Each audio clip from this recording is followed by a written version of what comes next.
Ever had someone steal from you like blatantly, and then they're the one who calls the cops?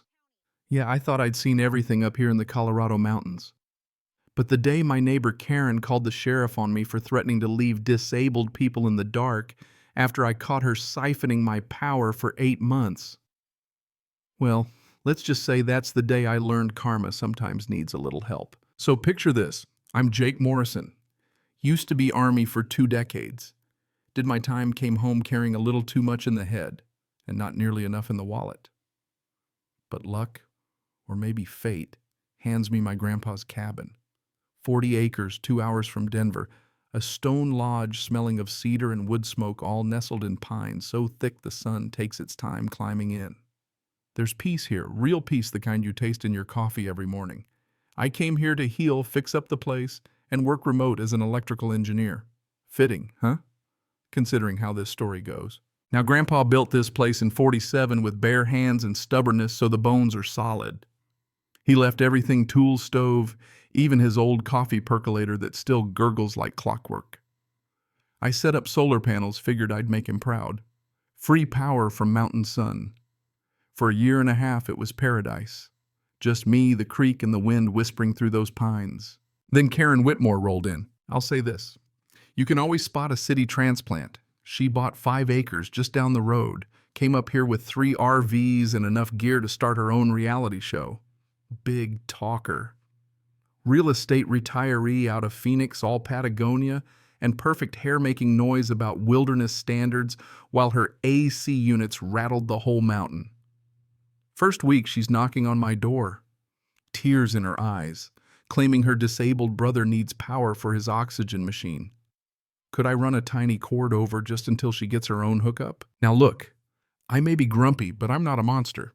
I say sure, small cord, only essential items, she pays for what she uses. Next thing I know, that tiny cord turns into a bright orange contractor cable snaking across 200 feet of my land like some guilty python humming all the way. And in 3 days, what was supposed to be life-saving equipment turns into hot tub parties, industrial grow fans, floodlights that could land airplanes. My bill jumps from $80 to $340 for a one-man cabin. And every time I ask about it, she's gaslighting me, tilting her head all faux concern. Maybe your solar's malfunctioning. Are you sure you know how to read that meter, lady? I install these for a living. That's not even the worst of it. She starts complaining about my truck, about my solar panels, ruining the view, taking photos of my property, poking around about easements. I catch her on my land more than once. Her setup's not temporary, it's a full-blown RV resort, welders, heaters, margarita machine, you name it. But what Karen didn't know, what she couldn't know, is that this quiet mountain neighbor she picked a fight with is the one guy who can black out 3 counties with a single phone call. Grandpa wasn't just some mountain hermit. He helped found the local power cooperative, and those shares came down to me.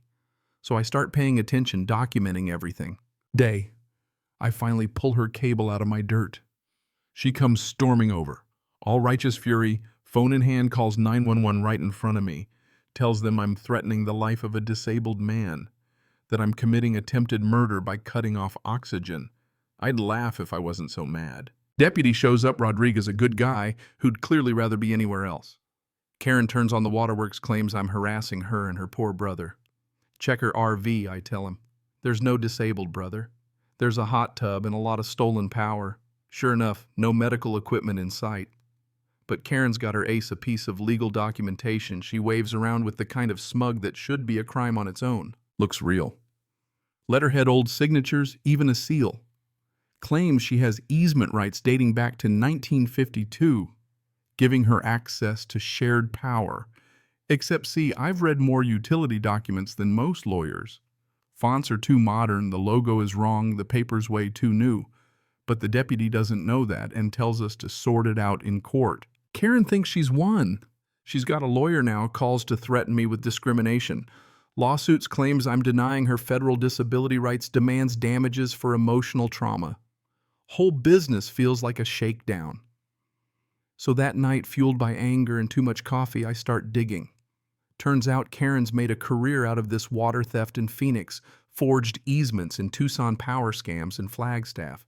Always the same settle before trial, walk away with cash. What she didn't count on was me. and my people. Next morning, Dale Morrison, the county inspector, no relation, shows up at my door looking sheepish. Karen's reported me for unsafe solar work, claims my whole setup should be disconnected. Dale pokes around, checks every wire, shakes his head. Jake, this is the cleanest install I've ever seen. But your neighbor, I see 3 RVs wired up with no permits and enough code violations to fill a book. That afternoon, I'm in town for hardware, and Bill at the hardware store waves me over. Karen was in here for an hour asking about adverse possession laws. He says, voice low, she's not just after your power, Jake. She's planning to steal your property. By now, I know I'm dealing with a professional. She's got a whole network, lawyers, forgers, maybe even someone on the inside teaching her how to bypass meters. I call my old Army buddy Marcus. He used to handle explosives, now he's a forensic accountant. Marcus shows up with gear that makes CSI look like amateurs. We document every scratch, every tool mark on my meter. He confirms this isn't her first rodeo. A couple days later, she brings in the media. Channel 7 news van pulls up, cameras rolling, Karen posing with borrowed oxygen tanks and a look of pure martyrdom. Reporter comes at me hot, asks why I'm denying electricity to the disabled. I show her the proof, fake documents, tampered meters, a whole folder on Karen's scams. Suddenly, the news crew is a lot more interested in my side of things.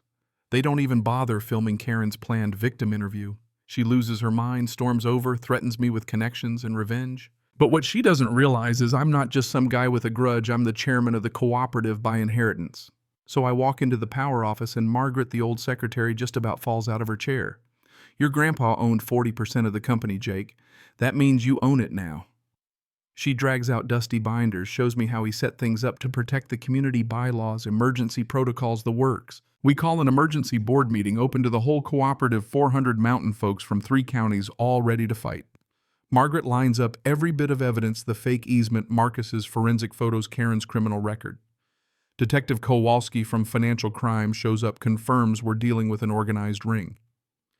Marcus points out the pattern. Karen targets isolated owners, forges docs, files, federal complaints to tie things up in bureaucracy and keep stealing while the law is tangled. Just as we're about to present the case, Karen sends in a tree service truck, claims my overhanging branches are a fire risk.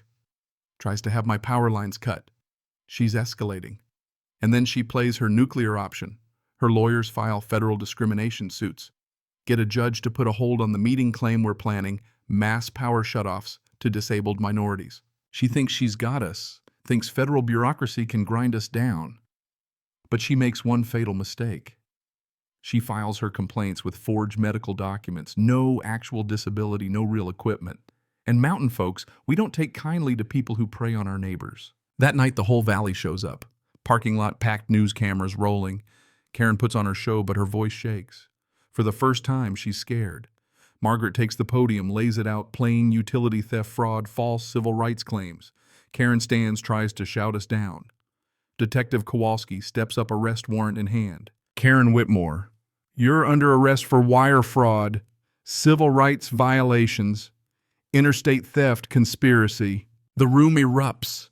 It's not rage, it's relief. Justice right there in handcuffs.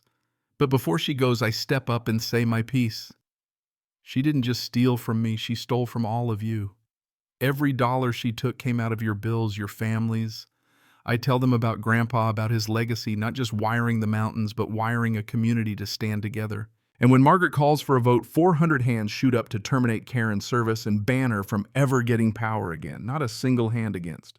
Karma, right? But it's more than that. Afterwards, federal prosecutors dig in. Karen gets 18 months in prison. Her lawyer loses his license. The guy who taught her to bypass meters gets even longer. The co-op recovers hundreds of thousands, turns it into scholarships for local kids, anti-fraud programs, community education. Margaret, now security director, runs workshops, making sure nobody like Karen ever gets a foothold again. And that's the real lesson. Justice isn't just about punishing thieves. It's about healing what they broke. About using what you've been given, whether it's land knowledge or just a stubborn sense of right and wrong, to protect your neighbors. My grandpa wrote in his journal, inheritance isn't just property, it's responsibility. Took me a while, but I finally get it. These days, my life's full again. The cabin's alive. Sarah moved in. We run new programs for the co-op, watch the sunrise over land that's safe because people stood together. The property Karen tried to steal. Now it's a campground for actual disabled veterans. Families healing kids playing in the creek, laughter echoing through pines. Funny how justice works. Sometimes it's the law, sometimes it's karma, and sometimes it's a whole valley of mountain folks who refuse to let greed win. So, tell me, what's your line between helping a neighbor and letting someone walk all over you?